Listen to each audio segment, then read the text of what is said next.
धृतराष्ट्र जी ने कहा कि दानपते अक्रूर जी, अक्षरशः आप मेरे कल्याण की बात कह रहे हैं, भले की बात कह रहे हैं, बहुत मीठी बात कह रहे हैं, जैसे मरने वाले को अमृत मिल जाए और उससे वो तृप्त नहीं हो सकता, वैसे ही मैं भी आपकी बातें सुनकर तृप्त नहीं हो रहा हूं। फिर भी हमारे हितैषी अक्रूर जी, मैं तुम्हें बताऊं, मेरे चित्त में आपकी ये शिक्षा एक पल भर भी नहीं ठहर रही, बिल्कुल नहीं, सब उड़ जा रही है। क्यों? क्योंकि मेरे हृदय में पुत्र के प्रति बहुत ममता है। ममता रतसन ज्ञान कहानी, जो ममता से आसक्त उसे ज्ञान नहीं, ज्ञान का रंग नहीं चढ़। तुम्हारे बहुत उपदेश अमृतमय है, पर मेरे हृदय में एक पाई भर नहीं टिक रहे, तनिक भी नहीं टिक रहे, सब तुरंत हटते चले जा रहे। क्यों? क्योंकि मेरी पुत्रों में ममता है, इसीलिए मेरा हृदय तुम्हारे उपदेश नहीं सुन रहा। देखो, जैसे स्फटिक पर्वत पर एक बार बिजली कौंधती और दूसरी क्षण अंतर ध्यान हो जाती है, वैसे ही एक बार तो उपदेश लगते हैं कि बहुत अच्छे बोल रहे हो आप, लेकिन दूसरे क्षण हट जाते हैं, कोई प्रभाव नहीं पड़ रहा मेरे हृदय में, क्योंकि मेरे हृदय में ममता है, अपने पुत्रों के प्रति विषमता है, अन्य के प्रति। अक्रूर जी, तुम्हें एक बात बतावे, सुना है भगवान पृथ्वी का भार उतारने के लिए श्री कृष्ण के रूप में अवतीर्ण हुए, तो ऐसा कौन पुरुष है जो उनके विधान में उलट फेर कर सके? इसलिए मुझे लगता है कि मुझे तुम्हारे उपदेश जो अंदर टिक नहीं रहे, मतलब भगवान हमसे कुछ करवाना चाहते हैं। 18 क्षोणी का विनाश करवाना चाहते हैं, क्योंकि अगर ये ठीक हो जाए तो सब ठीक हो जाता। वो स्पष्ट कह रहे मेरे हृदय में पुत्र के प्रति ममता है, इसलिए भगवान कुछ करवाना चाहते हैं। तो अब जैसी श्री कृष्ण की इच्छा वही होगा। देखो, भगवान की माया बड़ी अचिंत शक्ति है। उसी माया के द्वारा इस संसार की भगवान सृष्टि करके इसमें प्रवेश करते हैं और कर्म फलों का विभाजन कर देते हैं, और इस संसार चक्र की बेरोक टोक चाल में उनकी अचिंत्य लीला शक्ति के अतिरिक्त तो कोई कारण नहीं है। मैं तो उन परमेश्वरशाली श्री कृष्ण को नमस्कार करता हूं जो मेरे द्वारा वो कुछ करवाना चाहते हैं। ठीक बात कही, वही करवाना चाहते हैं। अक्रूर जी महाराज धृतराष्ट्र का अभिप्राय जान गए कि पांडवों का पक्ष नहीं लेंगे, अपने पुत्रों का पक्ष लेके पांडवों के विनाश की बात सोचेंगे। सबसे अनुमति ली और वहां से लौट कर आकर भगवान श्री कृष्ण और बलराम जी को बताया कि पांडवों के साथ अच्छा व्यवहार नहीं है, महाराज धृतराष्ट्र की बुद्धि ठीक नहीं है। वो हस्तिनापुर में जो जो सुना था वो सब आकर के बता दिया। इधर जब कंस मारा गया तो उसके ससुर को बहुत दुख हुआ। कंस का ससुर जरासंध, अस्थि और प्राप्ति, ये दो बहुत उसके दुलारी पुत्रियां थी। कंस महाबली था, इसलिए इस महाबली कंस को ब्याह दी थी। जब सुना हमारी बेटियां विधवा हो गई, कंस ने ऐसा पराक्रम प्रकट किया था कि प्रसन्न होकर के जरासंध ने ब्याह किया था। जब महापराक्रमी कंस मारा गया, अब वो बिटिया पहुंच गई पिता के पास, रोज जरासंध महाबली। मगधराज जरासंध अपनी विधवा पुत्रियों को देख करके बड़ा पश्चाताप हुआ, बड़ा सुख हुआ, तिलमिला उठा। उसने कहा, मैं प्रण करता हूं एक भी यदुवंशी इस पृथ्वी में नहीं रहने दूंगा। और था ऐसा महाबली। महाभारत 18 क्षोणी सेना थी, 11 क्षोणी कौरवों की और 7 अक्षोणी पांडवों की, मिलाकर के 18। इसने 23 अक्षोणी सेना तैयार की। जरासंध ने 23 अक्षोणी सेना तैयार की और यदुवंशियों की राजधानी मथुरा को चारों ओर से घेर लिया। हड़कंप मच गया, पूरी मथुरा पूरी घिर गई। 23 अक्षोणी सेना, चारों तरफ से सूचना मिली। भगवान श्री कृष्ण ने देखा जरासंध की सेना क्या है, उमड़ता हुआ समुद्र है, और चारों तरफ से मथुरा घेर चुकी है और पूरे मथुरावासी भयभीत, प्राण व्याकुल। भगवान श्री कृष्ण ने कहा कि कोई भी विचलित मत हो, कुछ नहीं बिगाड़ पाएगा ये जरासंध। भगवान ने मगधराज जरासंध को नरपतियों की पैदल, घुड़सवार, रथी, हाथियों की 23 अक्षौणी सेना देखी। भगवान ने संकल्प किया, अब मैं इनका विनाश करूंगा। 23 अक्षौणी सेना, और इसको मारूंगा नहीं, इसको ऐसे जिंदा वापस भेजूंगा जिससे बार बार इतनी सेनाएं लाएगा, पृथ्वी का भार हल्का करूंगा। सुनो भाई, मुर्गा बकरा खाने वाले वो कहते हैं हम पृथ्वी का भार हल्का कर रहे हैं। हाँ, इनका अवतार हुआ पृथ्वी का भार हल्का करने के लिए। कहते अगर हम खाएंगे नहीं तो ये जीव बहुत बढ़ जाएंगे। अरे पृथ्वी का हल्का करने के लिए भगवान है यार, वो काहे को पाप करते हो। अब मेरे अवतार का प्रयोजन यही है, समय समय पर धर्म रक्षा के लिए, बढ़ते हुए अधर्म को रोकने के लिए मैं अनेकों शरीर ग्रहण करता हूं। भगवान ने तुरंत संकल्प किया। आकाश में शास्त्रों सूर्य जैसे चमकते हुए 2 रथ आ गए, युद्ध की सारी सामग्रियों से सुसज्जित। भगवान का दिव्य सारथी दारुक एक रथ को हाँक रहे थे, दूसरे में भगवान बलराम जी के आयुध, दिव्य सनातन भगवान के आयुध, सुदर्शन चक्र, कौमोद की गदा, ये सब उपस्थित हो गए। बलराम जी से कहा भैया समेटा जाए इनको, 23 अक्षौणी सेना है, 23 अक्षौणी सेना। आज हमें अपना मानने वाले यदुवंशियों पर भारी विपत्ति आ गई है। देखो ये आपके दिव्य आयुध आपकी शोभा बढ़ाने के लिए आ गए। भगवान बलराम जी का हल और मूसल, हल से फंसा कर मूसल से, और भगवान की तो दिव्य अस्त्र ही है। अब आप इस रथ पर सवार होइए और शत्रु सेना का संहार कीजिए और अपने स्वजनों को विपत्ति से बचाइए। साधुओं की रक्षा करना हम दोनों का अवतार ग्रहण करने का उद्देश्य है। 23 अक्षौणी सेनाएं पृथ्वी का विपुल भार है, हे भ्राताश्री से नष्ट कीजिए, भगवान श्री कृष्ण ने बलराम जी से कहा। अब भगवान श्री कृष्ण और बलराम जी ने सलाह करके कवच धारण किया, रथ पर सवार हुए, मथुरा से निकले। छोटे से सेना जो अंग रक्षा कर रही थी, आगे आगे श्री कृष्ण और बलराम जी। श्री कृष्ण रथ हाँक रहा था दारुक। भगवान पुरी से बाहर निकलकर 5 जन शंख का नाद किया। शंख की भयंकर ध्वनि सुनकर के 23 अक्षौणी सेना थर थर कांपने लगी। शंख ध्वनि सुनकर के मगधराज जरासंध ने देखा कि इतनी जोर की शंख ध्वनि, अपना रथ बढ़ाकर सामने लाया और कहा बच्चा तू ही कृष्ण है? क्यों जरासंध कंस का ससुर, तो भगवान तो बच्चा लगी रहे। 11 वर्ष में यहां से पधारे तो कुछ वर्ष गुरुकुल सेवन किए होंगे। वो कह रहते तो 9 किशोर, ये कोई दाढ़ी मुझ थोड़ी आ जाती है। भगवान सदैव 9 किशोर रहते हैं। तो कह रहा है बच्चा तू ही कृष्ण है? अरे पुरुषाधम, तूने हमारे दामाद कंस को मारा। भगवान तो कोमल भुजा ऐसे दिखाई दे रहे। अरे तू तो निरावित बच्चा है और कंस को मार डाला। बड़ा उसको आश्चर्य हो रहा है कि ये बच्चा कैसे कंस को मार डाला। और ये नहीं सोच रहे कि जब निरा बच्चा थे 6 दिन के, तब पूतना को मार दिया था। तेरे साथ तो नहीं लड़ूंगा, क्योंकि मुझ जैसे वीर को तेरे जैसे बच्चे से लड़ने में कोई लाभ नहीं। हार जाए जीत जाए कोई लाभ नहीं, तेरे से तो नहीं लड़ूंगा। या तू इतने दिनों तक छिपता फिरता रहा, तूने कैसे कंस को मार डाला? उसको बड़ा आश्चर्य हो रहा है कि ये बच्चा कंस को कैसे मार सकता है। लेकिन तू अपने मामा का हत्यारा है, फिर भी मैं तेरे साथ नहीं लड़ूंगा। तू बच्चा है, जा भाग जा मेरे सामने से। ऐसे जरासंध बोल रहा है, बड़ा अभिमानी है।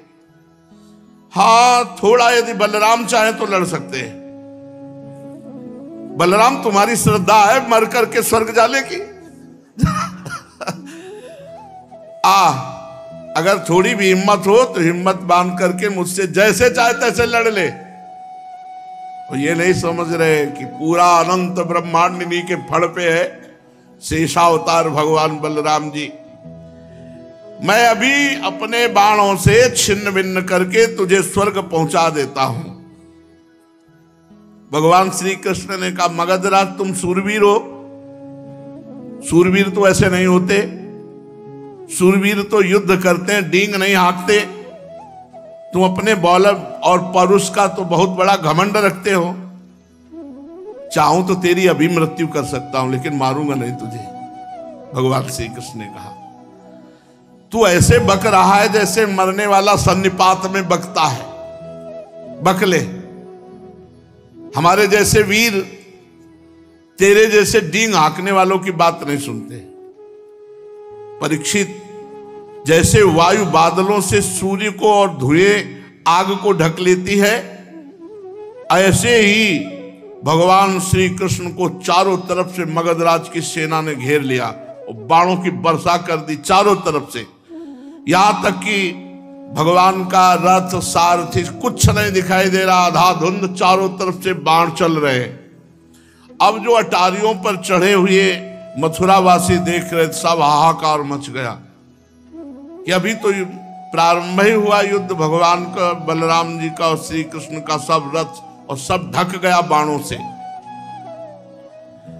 भगवान श्री कृष्णचंद्र जी की गरुण चिन्हित ध्वजा और बलराम जी की ताल चिन्हित ध्वजा, ये सब ढक गई। तो मथुरावासी तो सोचे अब तो मार ही डालेंगे हम सबको, क्योंकि जब वहां ये हालत है तो यहां तो। लेकिन ये एक क्षण के लिए ऐसा हुआ। भगवान श्री कृष्णचंद्र ने देखा कि सूरवीर हैं ये भाई, बड़े बड़े लड़ाकू हैं। जैसी पानी की बूंदें बरसती हैं, ऐसे बाण वर्षा भगवान के ऊपर हो रही थी। भगवान ने अपने सारंग धनुष का प्रत्यंचा चढ़ाया, अद्वितीय अजेय। ये सारंग धनुष ऐसा है, अद्वितीय अजेय। सारंग धनुष की टंकार करके जे ही एक बाण चढ़ाया, बस जे ही एक बाण चढ़ा के छोड़ा तो अनंत बाण रूप धारण करके सब बाणों को काट करके सैनिकों का संहार करने लगे। ये भगवान के धनुष और बाण का चमत्कार। झुंड के झुंड उसी से बाण निकलने लगे और सब जितने बाण थे सब बाणों को काट करके और जितने सैनिक थे सबको काटने लगे। भगवान बड़ी फुर्ती से अलाप चक्र की तरह घूमकर चारों तरफ बाण संधान। हाथी, घोड़े, रथ, पैदल, चतुरंगनी सेना का संहार होने लगा। भगवान के बाणों से हाथियों के सर कट गए और मरकर गिरने लगे। बाणों की बौछार से घोड़े, मनुष्य, जो सबको। पैदल सेना की बाहें, जांग, सिर अलग अलग कटकर गिरने लगे। अमित तेजस्वी भगवान बलराम जी ने हल और मूसल संभाला। हजार हजार, 10-10 हजार ऐसे हल में फंसा कर एक ही मूसल में राधेश्याम कर देते। अब भगवान बलराम जी का बल, अरे पूरी पृथ्वी ब्रह्मांडों को सरसों की दाने की तरह अपने फण में धारण किए हुए है। बड़े बड़े दिग्गज बलशाली हाथियों को मूसलों की मार से सब नष्ट कर दिया। अब वहां भयानक पहाड़ लग गए। 23 अक्षोणी सेना, जरासंध की वो सेना समुद्र के समान दुर्गम, भयावह, बड़ी कठिनाई से जीतने योग्य थी। थोड़े ही समय में भगवान श्री कृष्ण उधर छोड़ दिया सुदर्शन चक्र, साफ करता चला जा रहा है गर्दने, चाहे हाथी हो, चाहे घोड़ा हो, चाहे मनुष्य हो। कुछ ही समय में 23 अक्षोणी सेना का विनाश कर दिया। सारे जगत के स्वामी भगवान श्री कृष्ण के लिए तो खिलवाड़ है। वो संकल्प करे तो अनंत ब्रह्मांड एक सेकंड में नष्ट हो जाए। खेल खेल में तीनों लोकों की उत्पत्ति, स्थिति और संहार करने वाले प्रभु हैं। उनके लिए कोई बड़ी बात है? शत्रुओं की सेना का बात की बात में सत्यानाश कर दिया। जब जरासंध की सारी सेना मारी गई, रथ टूट गया, पैदल उतर के खड़ा हो गया, शरीर में केवल प्राण बाकी रहे, बलराम जी के हल में फंसा हुआ। बलराम जी ने मूसल संभाला, भगवान श्री कृष्ण का मारना नहीं, इसे छोड़ दो। जरासंध ने पहले विपक्षी नरपतियों का बहुतों का वध किया है, परंतु बलराम जी की पकड़ में आने के बाद वो हिम्मत नहीं थी कि छुड़ा सके। भगवान श्री कृष्ण ने इशारा किया, मारना नहीं भैया, इसे जाने दो, क्योंकि ये फिर सेना इकट्ठी करके लाएगा, तो हमें जा जा के पृथ्वी का भार जो उतारना पड़ेगा ये मथुरापुरी में उतारते रहेंगे, इसको छोड़ दो। बड़े बड़े सूरवीर जरासंध का सम्मान करते थे, अब उसको बड़ी लज्जा आई कि जब जिसे मैं पुरुषाधम कृष्ण कह रहा था, बच्चा कह रहा था, उन्होंने जीवन दान दिया कि जा, इतने बड़े महावीर को मुझे दीन की बात छोड़ दिया। अब उस घोर तपस्या करने लगा। तो नरपतियों ने आकर के राजाओं ने समझाया कि महाराज यदुवंशियों में रखा क्या है, आप उनके लिए तपस्या क्यों करते हो, अभी तो हम लोग हैं ना, चलो फिर युद्ध किया जाए और इस बार जरूर विजय प्राप्त होगी, तुम्हें तपस्या में समय नष्ट नहीं करना चाहिए। उस समय मगधराज जरासंध की सारी सेना मारी जा चुकी थी। बलराम जी ने उपेक्षा पूर्वक उसे छोड़ दिया था। वो उदास होकर अपने मगध देश को गया और भगवान श्री कृष्ण की सेना में किसी एक सैनिक का बाल भी बांका नहीं हुआ और 23 अक्षौणी सेना मारी गई जरासंध की। भगवान अपार सामर्थ्यशाली है। देखो ये वैभव संपन्न लीलाएं सुनकर हमें गर्व होना चाहिए कि हम ऐसे भगवान के दास हैं। बड़े बड़े देवता नंदन वन के पुष्पों की वर्षा भगवान श्री कृष्ण पर करने लगे। अब मथुरावासी भगवान के प्रभाव को देखकर भयरहित हो गए। भयरहित तो कंस के वध से ही हो गए थे, पर जरासंध के आक्रमण से भयभीत हो गए थे। जब जरासंध की सेना मारी गई तो पक्का विश्वास हो गया कि हम ऐसे श्री कृष्ण की शरण में कि हमारा बाल बांका भी नहीं हो सकता। भगवान मथुरा में प्रवेश किए। ब्राह्मण लोग मंत्रोच्चारण कर रहे हैं, कोई पुष्प, कोई अर्घ भगवान को कोई गले से लगा रहा है, कोई आशीष दे रहा है। और रणभूमि से अपार सोने चांदी के आभूषण सब मथुरा वासियों को बांट दिया गया और प्रधान धन महाराज उग्रसेन के चरणों में समर्पित किया गया। अब दूसरी बार फिर 23 अक्षौणी सेना, 23 अक्षौणी सेना, फिर भगवान ने 23 अक्षौणी सेना का विनाश किया, उसे खाली फिर वापस 17 बार 23 अक्षौणी सेना लाया। 17 बार, बड़ा महारथी था। 17 बार 23 अक्षौणी सेना इकट्ठी करके मगधराज जरासंध ने भगवान श्री कृष्ण के द्वारा सुरक्षित यदुवंशियों से युद्ध किया, किंतु हर बार भगवान की शक्ति के सामने सब नष्ट हो जाता, सारी सेना नष्ट हो जाती और भगवान बलराम जी फिर उसे उपेक्षा पूर्वक छोड़ देते। जरासंध अपनी राजधानी लौट जाता। अब 18वीं बार तैयारी की और हजारों ब्राह्मणों से अनुष्ठान कराता था जरासंध। बहुत ब्राह्मण भक्त था। उसने ब्राह्मणों से कहा, यदि इस बार श्री कृष्ण पर विजय प्राप्त नहीं तो अभी तक पैर पूजते रहे, आगे का परिणाम समझ लो। इस बार अगर फल नहीं दिखाई दिया तो ब्राह्मणों ने भगवान से प्रार्थना की, नमो ब्रह्मणे देवाय गो ब्राह्मण हिताय च, हे कृष्ण हे जगत गुरु महाराज अब आपको हारना होगा। अगर इस बार ये नहीं जीता तो महाराज हम सब ब्राह्मणों का पता नहीं क्या करेगा। ब्राह्मणों ने अनुष्ठान वाला तो छोड़ दिया, श्री कृष्ण से प्रार्थना का अनुष्ठान किया और भगवान ब्राह्मणों पर विशेष कृपा करते हैं। जो ब्रह्म ऋषि जन है, तो विधान बनाया भगवान ने। जिस समय आक्रमण करने के लिए चला 18वां युद्ध, 23 अक्षोणी सेना लेकर।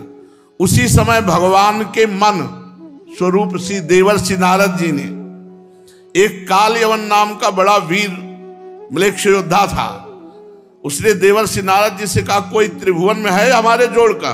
बोले तू क्या है उनके सामने, चला जा, मथुरा में है इस समय, श्री कृष्ण नाम है, तेरी भुजाओं की सब खुजली मिटा देंगे।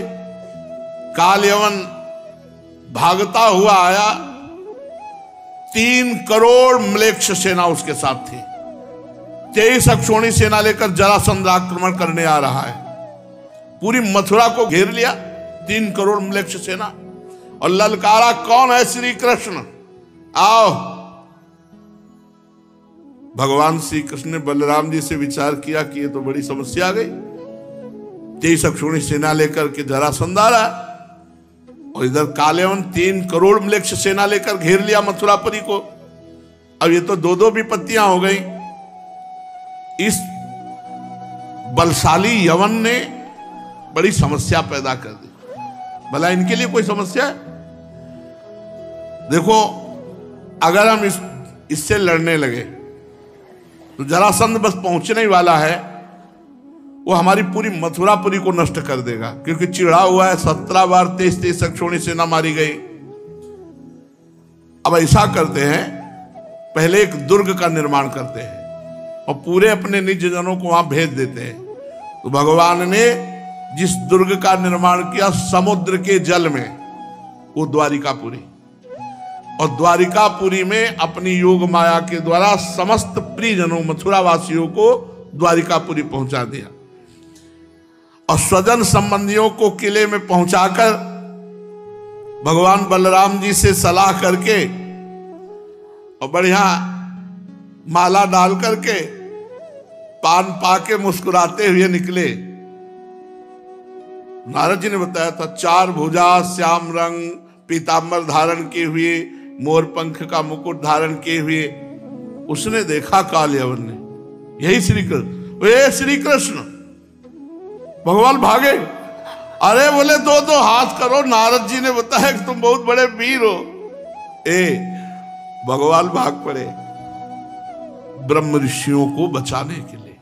जरासंध ने ब्रह्म ऋषियों से कहा था रोज अनुष्ठान करते हो, खीर पुआ पाते हो, 17 बार हारा हो, अगर इस बार हारा तो समझ लेना।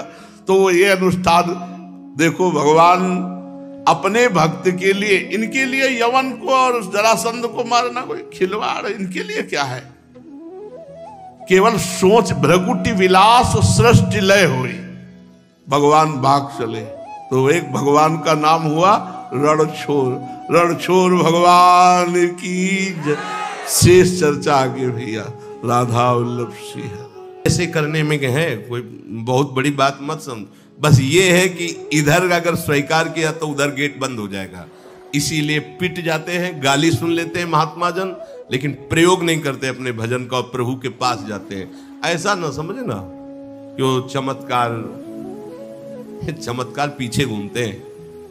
केवल बस एक बात है कि अगर इधर लगे तो उधर का गेट बंद हो जाएगा। तो इतनी दुर्लभ बात बनने जा रही है, किसी को प्रमाणित करने के लिए कि हम महात्मा, हम भजनानंदी, हम चमत्कारी हैं, अपना गेट बंद करवा ले तो मूर्खता ही होगी ना। यहाँ क्या होगा? वाह वाह हो जाएगा, बस उसके आगे क्या होगा? फिर वही प्रपंच।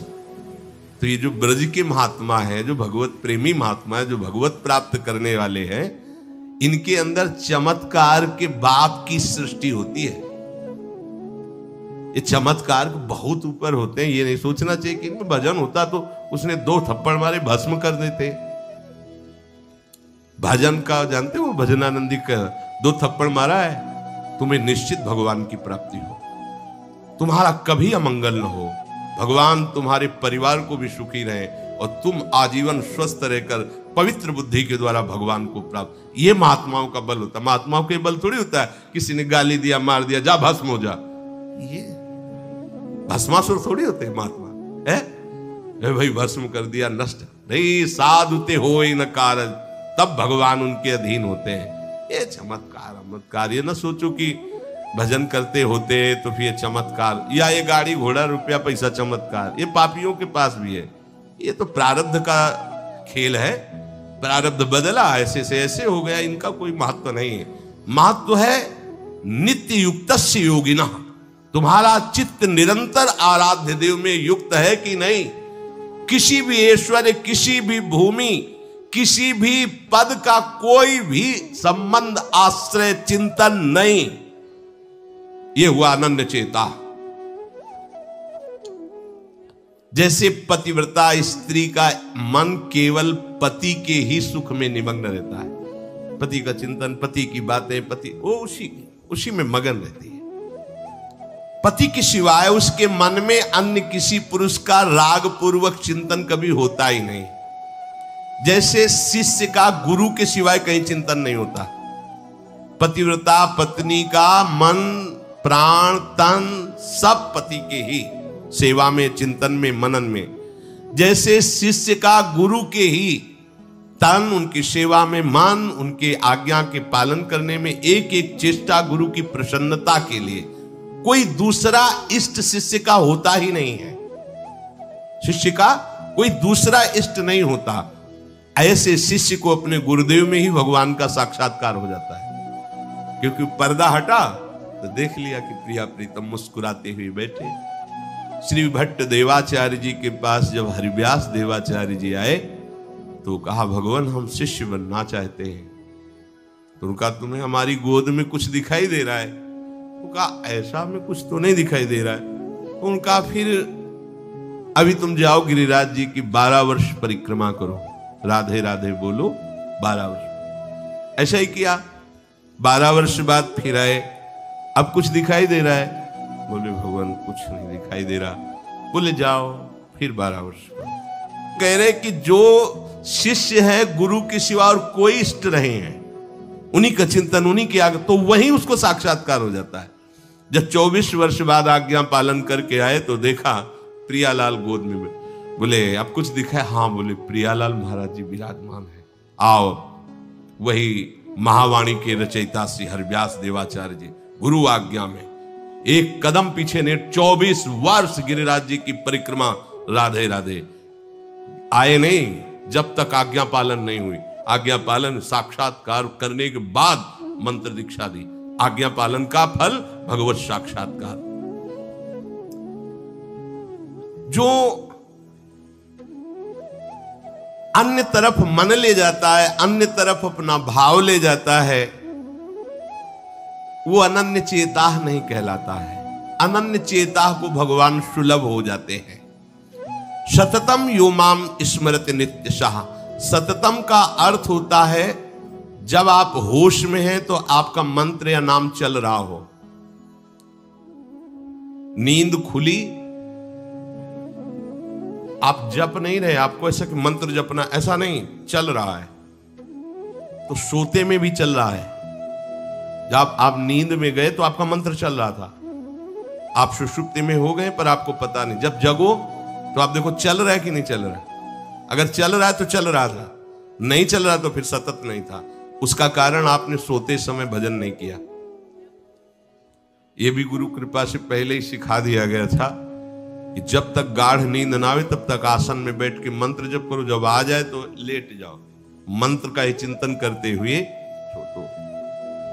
वैसे प्राय उपासक जो भजन करते हो अनुभव करते होंगे, जबते ही मंत्र चल रहा है। सैकड़ों बार तो ऐसा अनुभव हुआ कि हम सो ही रहे हैं पर आसन में बैठ गए। जब चेतना आई तो देखा है कि मंत्र चल रहा है, आसन में बैठे। अभ्यास बहुत बड़ा बल होता। सोते मतलब अभी नींद खुली नहीं, आसन में बैठ गए। बिल्कुल कभी भी जीवन में मतलब 10-5 मिनट का अंतर तो कह सकते हैं, लेकिन ऐसा नहीं कि आधा घंटा 1 घंटा का अंतर कभी जीवन में पड़ा हो। और वो अलार्म कभी जीवन में लगाया नहीं है। गंगा किनारे कहाँ अलार्म।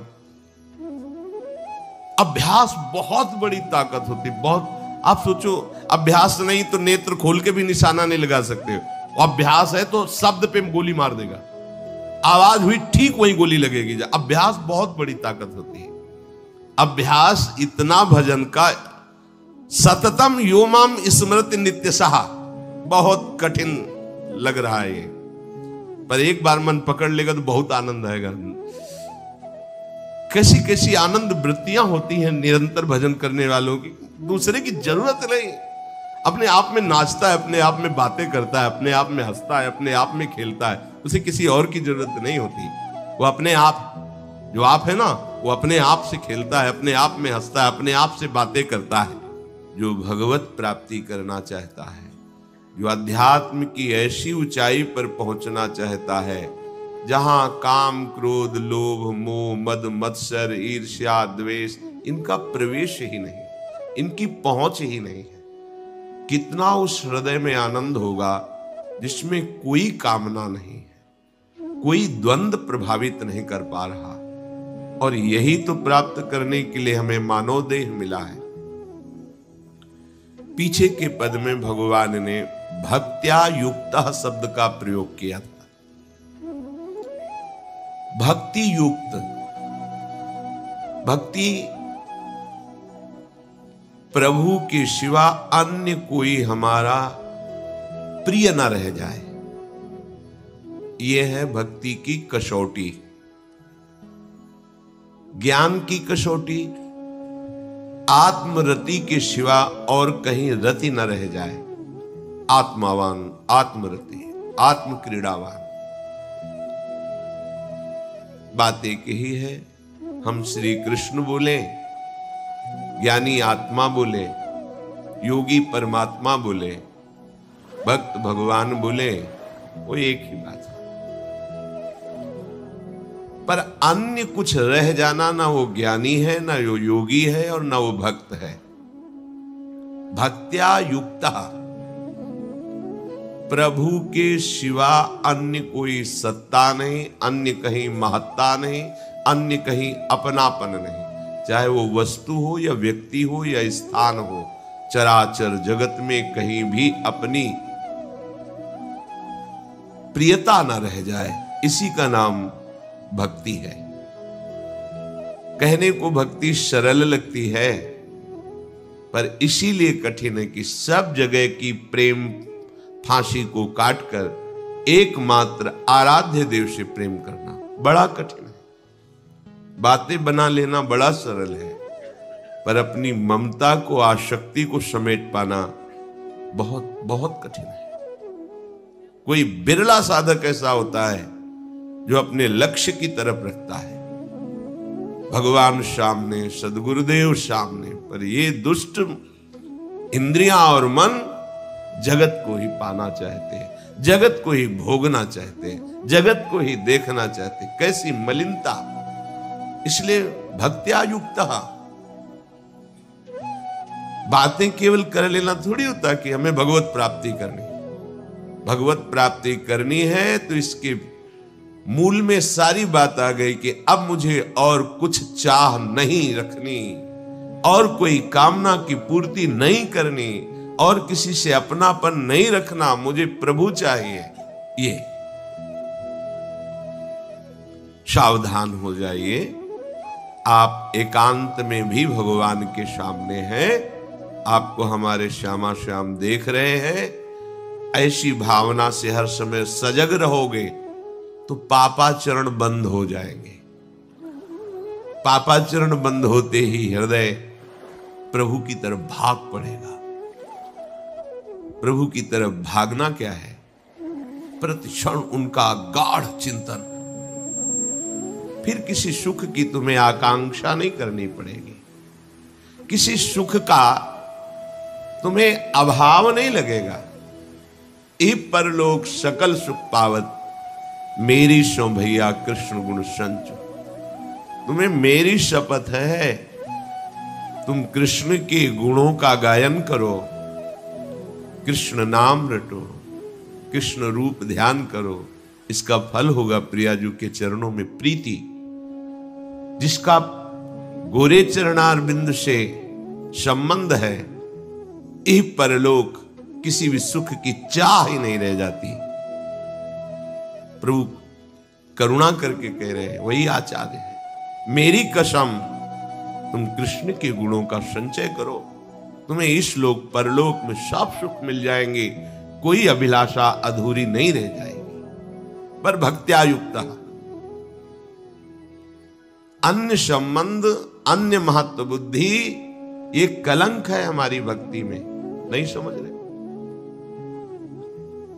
चाहते हैं सुख, चेष्टाएं और चिंतन, दुखालयम अशाश्वतम। कैसे मिलेगा? चाहते हो अविनाशी पद और भोग दृष्टि रखते हो विनाशी की, प्रियता रखते हो विनाशी की, गाढ़ चिंतन करते हो विनाशी भोगों का, कैसे अविनाशी पद का अधिकार प्राप्त होगा? अरे तुम्हारा स्वरूप ही अविनाशी है। विस्मृत होकर भोगों में लगने से ही ये तुम्हारी दुर्दशा हुई है। भक्त्या युक्ता, अपने हृदय को भक्ति से युक्त करो। आराध्य देव की शिवा और कहीं चिंतन न जाए। अभ्यास योग युक्तेनो चेतसा नान्यगामिना। स्पष्ट कह रहे हैं प्रभु, परमम पुरुषम दिव्यम याति पार्थानुचिंते। निश्चित परम पुरुष दिव्य, उस परमात्मा की तुम्हें अनुभूति होगी, उसका साक्षात्कार होगा।